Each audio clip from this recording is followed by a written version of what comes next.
Et c'est en août 1914, il y a donc un siècle, que la France et l'Allemagne entraient en guerre. 100 ans plus tard, aujourd'hui, on en trouve encore des traces sur les champs de bataille. C'est le cas en Lorraine, où de nombreux passionnés continuent d'écrire l'histoire de cette grande guerre. Près de Lunéville, Vincent Ditch et Christophe Hanès.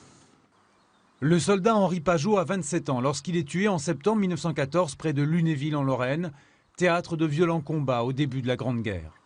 Porté disparu depuis presque 100 ans, son corps vient d'être retrouvé par deux passionnés d'histoire.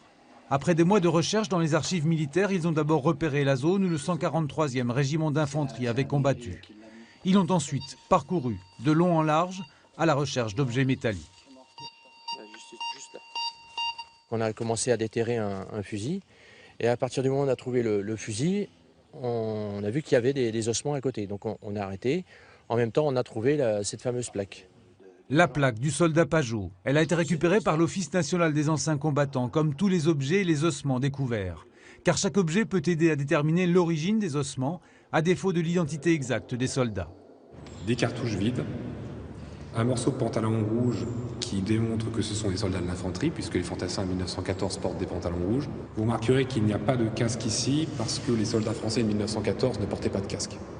4 soldats découverts n'ont finalement pas pu être identifiés. Quant au corps et aux souvenirs du soldat Pajot, ils seront restitués à ses descendants dans les Pyrénées-Orientales.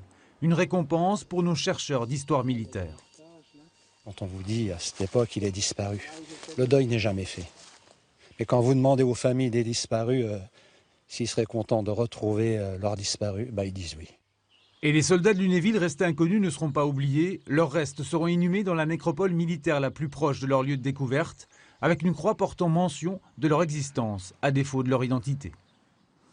Dans l'actualité aussi, cette manifestation contre l'intervention israélienne à Gaza qui a dégénéré hier soir aux abords de plusieurs synagogues.